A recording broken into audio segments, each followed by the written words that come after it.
So, on Monday, ladies and gentlemen, the funeral for Michael Brown, the unarmed black teenager killed by police in Ferguson, Missouri, was held.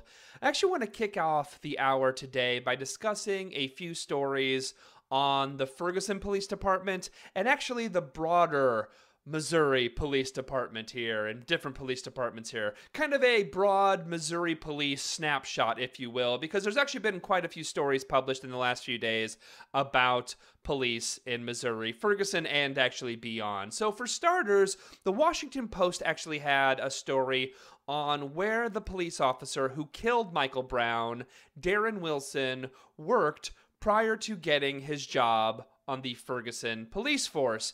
It turns out that Darren Wilson was an officer in Jennings, Missouri.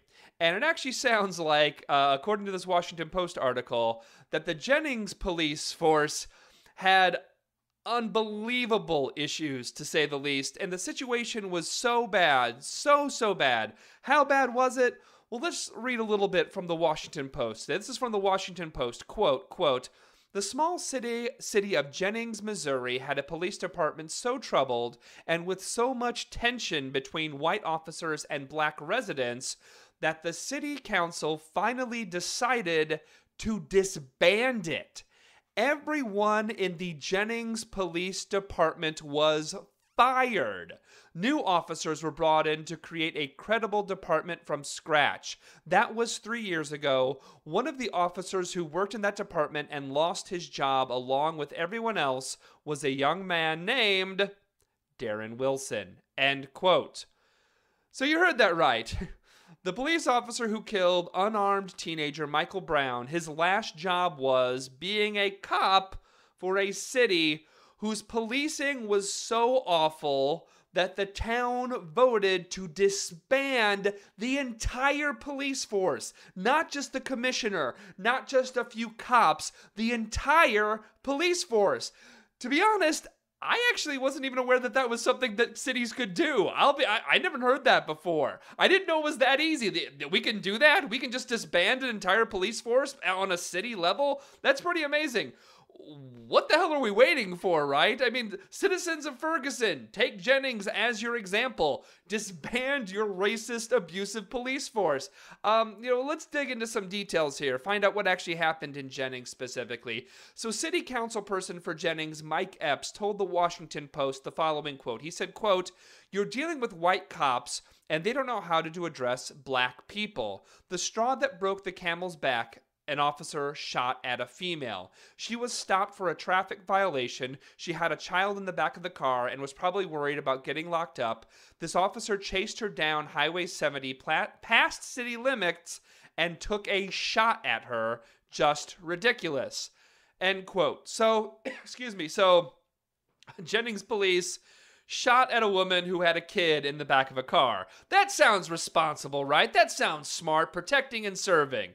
Who cares if they kill the kid? Who cares if they shoot out a tire or they shoot the driver and the car goes crashing into someone else? That's really responsible. Shooting at a car with a kid in the back seat.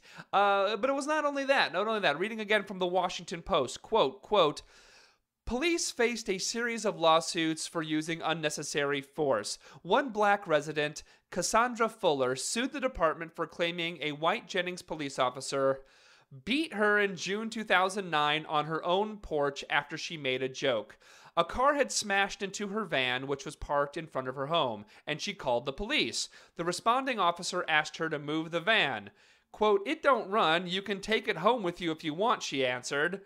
She said the officer became enraged, threw her off the porch, knocked her to the ground, and kicked her in the stomach.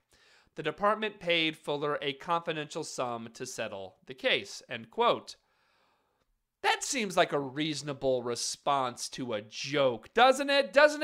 A woman makes a joke about her van that doesn't run, so the cop responds not by laughing, not by anything else. He responds by throwing this woman off of a porch and then kicking her in her stomach. That seems like a good policing, doesn't it? That seems like protecting and serving the community, right? Well, and, again, things were so bad in Jennings that they disbanded the entire police force. Apparently, one of the higher ups was also, doing corrupt bookkeeping when it comes to different. There was like a funding issue as well. But they voted to disband the whole entire police force. Unfortunately for Michael Brown, Officer Darren Wilson then got a job in Ferguson, Missouri. And I want to talk about a few more stories on different Missouri police forces. And look, again, let's be clear. There are abusive cops everywhere. There are abusive police forces everywhere. But obviously, a lot of tension right now is rightfully on Missouri and Ferguson. So Raw Story actually has a report on a police officer in a St. Louis suburb named Michael Pappert, who was thankfully suspended after posting the following items to Facebook, talking about Ferguson. He says, quote, "I'm sick of these protesters. You are a burden on society and a blight on the community. These protesters should have been put down like a rabid dog on the first night." That sounds nice, doesn't it? He also said the following quote in reference to the Boston Marathon bombing, quote, "Where is a Muslim with a backpack when you need them?" End quote. This is actual quotes from a cop, a suburban St. Louis cop. It's always good to know when there's a racist, murderous psychopath on a police force, right? Who wants innocent civilians to be blown up by terrorists and put down like a dog. He's suspended. I mean, who wants to bet he gets his job back, though? I'm sure he'll probably get his job back because, cops can murder people and still get their jobs back. Not just post a Facebook post. I mean, he should be fired, but, for being a racist maniac who wants terrorists to kill civilians. But he's suspended. We'll follow the story. Here's another one from Raw Story. Quote, "St. Louis County Police said Friday it was opening an internal investigation into an officer assigned to Ferguson who in a 2012 YouTube video styled himself a ruthless killer. He said, quote, "I personally believe in Jesus Christ as my Lord and Savior, but I'm also a killer." His name is Dan Page. He was talking to the Oath Keepers in St. Louis. He said, "And if I need to, I'll kill a whole bunch more. If you don't want to get killed, don't show up in front of me. It's that simple." He also said, "I'm into diversity. I kill everybody. I don't care." Raw Story says he also made disparaging remarks about Barack Obama, the Supreme Court, Muslims, and homosexuals. So that's nice, right? Missouri police forces sure know how to pick winners, don't they? They sure know how to get good, honest officers, good people on their forces. Let's do another one here. This one's actually from the Huffington Post. This one actually has to do with one of the officers who arrested the Washington Post reporter and the Huffington Post reporter at the McDonald's. Reading from Huffington Post, quote, "Ferguson police officer who helped detain a journalist at a McDonald's earlier this month is in the midst of a civil rights lawsuit because he allegedly hog-tied a 12-year-old boy who was checking the mail at the end of his driveway.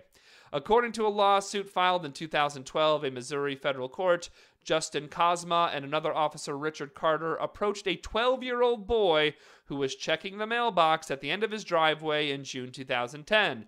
Cosma was an officer with the Jefferson County Sheriff's Office at the time. The lawsuit states the pair asked the boy if he'd been playing on a nearby highway, and he replied no, according to the lawsuit.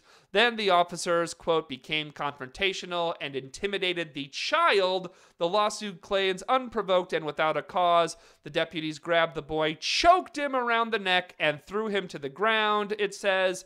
The boy was shirtless at the time and allegedly suffered bruising, choke marks, and scrapes across and cuts across his body, end quote, and they hog-tied him in his own driveway when he was checking the mail. I'm sure, though, according to a lot of people, a lot of people like Fox News and other cops and cop supporters and supporters of the guy the officer who killed Michael Brown, I'm sure this 12-year-old child deserved to be hog-tied, right? He deserved to be tossed to the ground and get cut up on the pavement. I'm sure he did. He was probably a thug or something, right? Fox News, right? Authority police. I don't even know what to say. Let's do another one here. This is again from the Huffington Post. Another one from Huffington Post. Quote, Eddie Boyd III, an officer who faced allegations of hitting children while serving under the St. Louis Metropolitan Police Department, quietly resigned and sought employment with the Ferguson Police Department. Boyd faced 3 complaints of physical abuse against children between 2004 and 2006, 2 of which were dropped. Internal Affairs sustained the 3rd complaint against Boyd, saying there was sufficient evidence to support the allegation that he struck a 12-year-old girl in the head with a pistol and recommended Boyd be fired. The St. Louis police chose to demote him. Less than a year later, a teenage boy alleged Boyd hit him in the nose with a gun, and the officer quietly resigned from his role at the St. Louis Metropolitan Police Department. His license was not revoked in the ensuing lawsuit. Boyd was then hired by the Ferguson Police Department sometime between July 2009 and December 2010, end quote.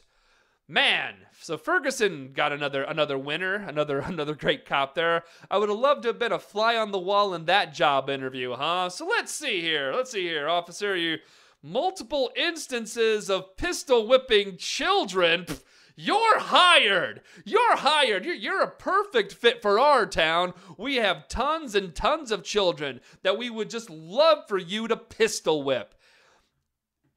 What can you say to this? What can you say to this cycle of cops who do horrible things and yet continue to have jobs, who don't face justice for their abuse of power, who don't face justice?